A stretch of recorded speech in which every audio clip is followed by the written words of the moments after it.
ये पुर्तगालियों के भारत में शक्ति का गढ़ था, जिसकी इमारतें उनके लगभग 300 सालों के सुनहरे दौर को बयां करती है। यह है भारत का सबसे पुराना यूरोपीय उपनिवेश ओल्ड गोवा।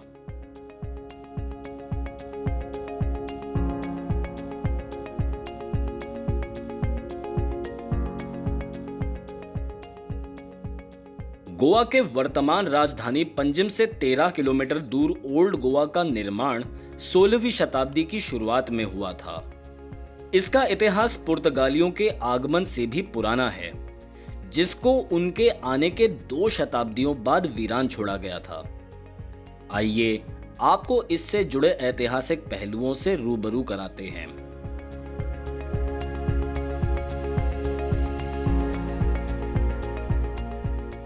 एला से जाना गया ओल्ड गोवा पहले 15वीं शताब्दी में बीजापुर के आदिल शाही सल्तनत के प्रमुख बंदरगाह होने के साथ साथ दूसरी राजधानी हुआ करती थी। आदिल शाह के महल का ये मेहराब उनके यहाँ बिताए वक्त की इकलौती निशानी है। सन 1510 में जब पुर्तगालियों ने गोवा को कब्जा कर उसको अपने पूर्वी उपनिवेशों की राजधानी बनाई, तब ये महल सन 1695 तक पुर्तगाली गवर्नरों की रिहायशी महल रही, जिसके बाद ये उनके औपचारिक समारोह का स्थल रहा। जब पुर्तगाली पंजिम या नोवा गोवा में बसे, तब इस महल को न सिर्फ ध्वस्त किया गया, बल्कि पंजिम में कई घरों के निर्माण के लिए इसके पुर्जों और सामग्रियों का भी इस्तेमाल हुआ।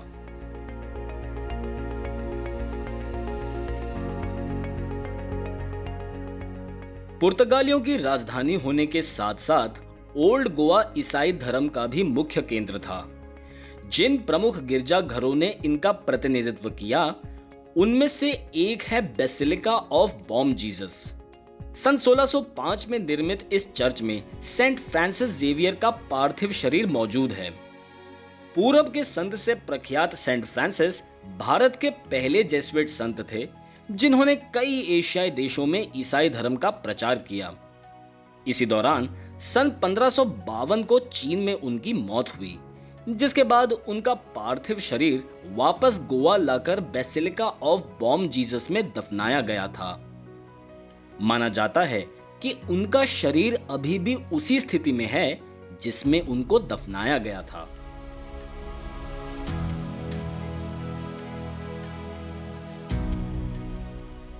ये बात बहुत कम लोग जानते हैं कि ओल्ड गोवा में जॉर्जिया की एक महारानी के अवशेष मौजूद थे।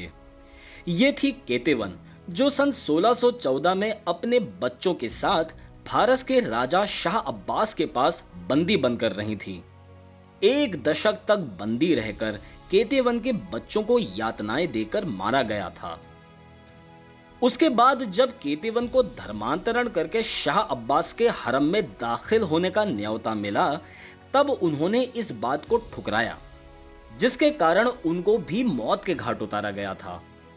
फिर उनको पूर्वी जॉर्जिया के अवलेरेट धर्मशाला में दफनाया।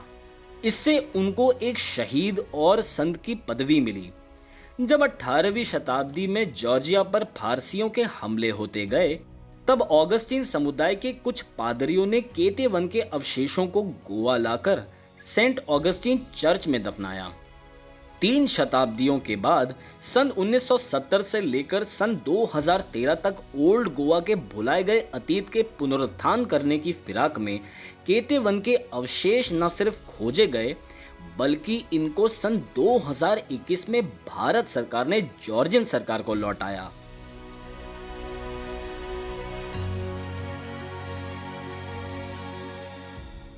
सत्रहवीं शताब्दी से लेकर 18वीं शताब्दी के मध्य तक हो रही मलेरिया, हैजा और प्लेग जैसी बीमारियों ने ओल्ड गोवा की जनसंख्या में भारी गिरावट ला दी थी और फिर पुर्तगालियों ने उसके निकट पंजिम में अपनी राजधानी बसाई, जो तब एक उपनगर था। सन 1843 में पंजिम प्रशासनिक केंद्र बना और एला को वेल्हा गोवा के नाम से जाना जाने लगा, जिसका पुर्तगाली भाषा में मतलब है पुराना गोवा। सेंट ऑगस्टीन चर्च समेत यहां मौजूद कई इमारतों को फिर ध्वस्त किया गया था।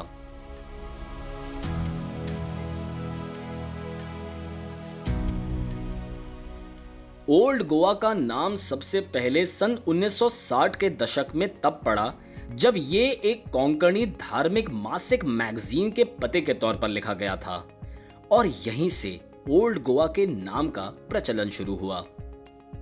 सन 1961 में पुर्तगालियों से स्वतंत्रता पाने के बाद ओल्ड गोवा की इमारतें भारतीय पुरातत्व विभाग के अधीन आईं, जिन्होंने इसकी खोई गरिमा वापस लाने में बहुत काम किया।